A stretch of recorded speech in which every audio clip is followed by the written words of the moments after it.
Friends, Romans, schizophrenics, lend me your ear. I just thought of that a second ago. That is a bar. What is going on? Who am I? Is that Diet Coke full or is it empty and it just looks good in the picture? Kind of. One of the worst things you can do in recording something is drink a carbonized beverage. But I was already drinking it, so. What's going on? I've tried to make this video 40 times, at least. Trying to talk about the Odyssey, which I'm not going to grab. It's that blue book right there.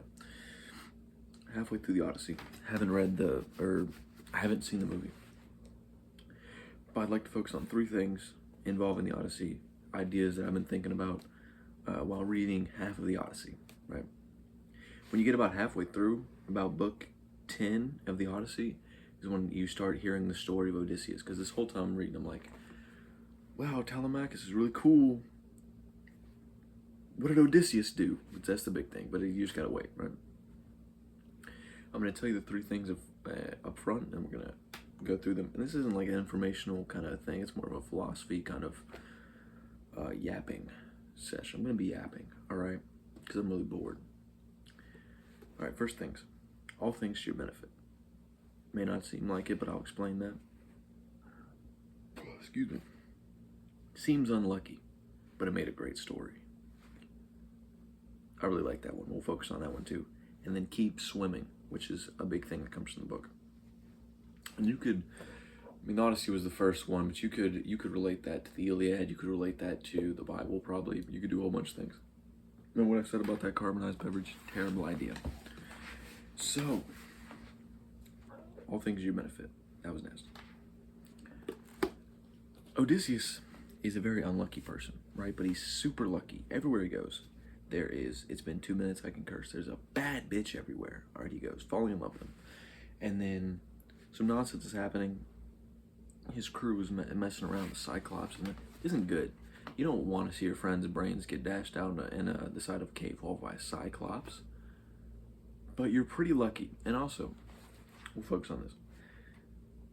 He gets insanely lucky all of the time because the gods like him because he's intelligent, right? There's a divide between, the Greek gods and the Roman gods are the same, but the Greeks love Odysseus because he was not like an underdog. He's still like basically a demigod, but the Greeks liked when he used his ingenuity to solve problems. The Romans thought he was a coward because they had this idea of like the Roman man that didn't use trickery. He was kind of stupid, but he, just keep banging his head against the wall till he breached it. That's kind of guy, right? The Romans sacked Troy, that's how they would have done it. But, all things to your benefit. The gods like him because he's smart. He can think his way out of things. So the Cyclops is all him. He does that. And he messes up on his own too, right? He keeps antagonizing the Cyclops even after his crew's like, dude, chill out, stop yelling at him. He almost just blew up our ship with a rock. But they take pity on him. Everywhere he goes, he takes pity. There's this quote, and I should have wrote it down because this is gas. But it's something along the lines of the gods favor the bold or something like that. Where if you have the gumption, if you have the drive to do something bold, fate is going to favor you. Which is a kind of a chicken and egg thing. Does fate favor you because you're bold, or are you bold because fate favors you? Like the chicken and the egg, it doesn't matter. All right, we're not here to figure out what came first. We're here to stack bread and live meaningful lives that aren't just like being addicted to Oxycontin somewhere in the Midwest, which is not a terrible plan, but it's not a good plan. Anyway, all things should benefit. What I'm trying to say by all this is the bad things that happen to you most of them may not be your fault. Some of them are definitely your fault. That's just the nature of life. Like if you're born crippled, it's not your fault, obviously. But like if you don't have any friends because you don't go outside, that may be your fault, just a little bit, right? And you can talk about you can give excuses, but there's one thing the gods don't do, and I'm gonna make it clear I don't believe in these gods, obviously, but I'm just saying as allegory. At least people, you just say the universe when what they mean is God. But they don't, yada yada, whole different thing. Anyway, forgot my point. The gods do not care for excuses. They probably don't understand them, and they definitely don't care. All right, they simply don't understand your excuse, and it doesn't make sense to them, and they think you're whining. But what I can assure you is it's probably to your benefit. It just doesn't look like it, and that's the part where I wrote right there. We come to the second part. It says, he seems so unlucky, but it made a great story. Right? Throughout your life, there's the arc of your life you can imagine from when you're born till you die is a long arc, right?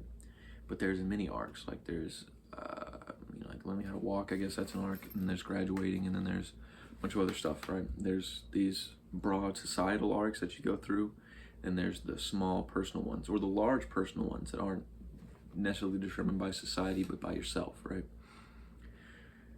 And some of them are divine. Some of them are thrust upon you by God, which is not necessarily in the playbook, but it looks like you're super unlucky, and you can't see, you don't have the perspective to understand that this is happening for any multitude of reasons. The two main ones is it's making you the man or woman you have to be for something to come up, or not even we'll get that second one. Either you got to be ready for something to come up, or your story is going to be used to help someone else.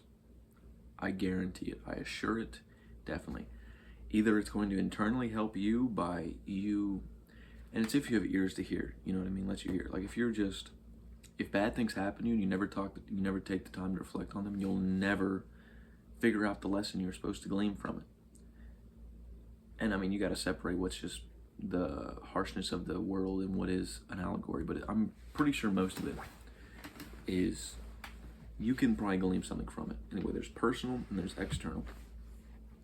I was talking with a friend one time. He was going through a bad time, okay? I'm not going to get too deep into what happened, but something very tragic happened. A lot of people died, and then he got cheated on. It was terrible. It was a terrible couple of months. It's funny now because of how bad it is, but it's terrible.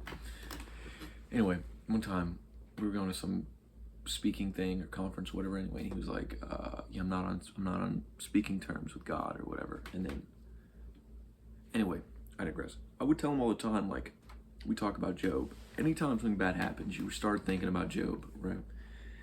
And he was like, "Yeah, but Job's in the Bible, and my story is just," and it's like, dude, just because it's not being written down by divine inspiration means it doesn't matter and it's just random. Like, do you know how many Jobs are out there right now that aren't being written down? You are probably one of them. And it's not being written down because it's not supposed to be written down. We already have Job. What we don't have is your very special, very independent, very interesting perspective on what happened, right? Little Jobs everywhere. What Satan says in there, I go to and fro, destroying or whatever. I mean, like, that's just not just something you just stop doing. I bet that's pretty fun. I'd keep doing it if I was him. But anyway, all to your minute. It's unlucky, but it makes a great story. You know what I mean? Do something dumb. I'm not like telling you what to do, but like, ever do something dumb and it made a great story?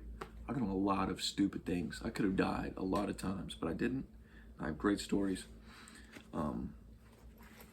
Anyway, and with this last point, keep swimming. The video is getting a little long now. I don't like long videos. Keep swimming. In the Odyssey, he gets on a raft to escape Calypso. Calypso sends him away because the gods told her to.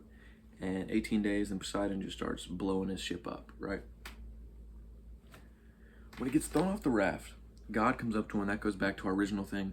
God gives him a scarf that won't injure him. It will stop him from being injured, but he still doesn't trust her because he's relying on his own wits. But when he no longer can rely on the raft, he relies on the divine help he's getting, which goes back to the first point, of course. But also, he swims for, if I'm not wrong, about a day, just hard swimming, until he gets to the mouth of a river, prays to the sea nymph, or the river nymph, or whatever, gets pulled into the river, and then goes into the palace, and that's where he tells the story of what happened, right?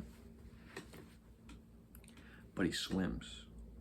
When he can't rely on the raft, he relies on divine randomness. But he doesn't even rely on that. He just ties it around him because it's what he has, and then he swims. He's still relying on himself. Still going, still going. And this isn't like David Goggins' ruggedness or anything. It's literally just There is nothing else he can do. The raft has been blown up by the earth shaker Poseidon. That slippery son of a bitch. What am I trying to say with all this? Basically, we got in 10 minutes now. This is too long. You can't always rely on divine help, but you can rely on the things that happen to you are for a cohesive reason, even when they seem absolutely random. And they seem random because you don't have the faculties to comprehend the various whatever things that are going on. It might as well be random to you, but what I can assure you is, and this seems just like stupid hopefulness, right? Misplaced. I get that idea. I get, like, it was said, well, there's this quote, be kind to yourself because no one else will be. It's like, yeah, but I don't deserve kindness as an emo type, whatever, but that's dumb. That's stupid. It's an act of faith to even entertain the idea that the bad things that happen to you are for your benefit. Even when it seems like they're actively hurting you, you can't understand how they're making you a better man or a better woman for yourself, or a better man or woman for someone else. Is your story going to be used to help someone else, or is it going to be used to help you? Probably both in its own season. You know what I mean? So anyway, that's the conclusion. This is my half-baked book review about the Odyssey. And my half written down, half memorized motivational speech. Read the Odyssey. It's like 300 pages. It is a slog. I'm trying to read the Lord of the Rings too while reading the Odyssey. I just took a break from Lord of the Rings to focus on the Odyssey. But there's too much personal information. Keep swimming. Keep doing what you gotta do. And when in doubt, keep an eye out for a sea nymph. You know what I mean?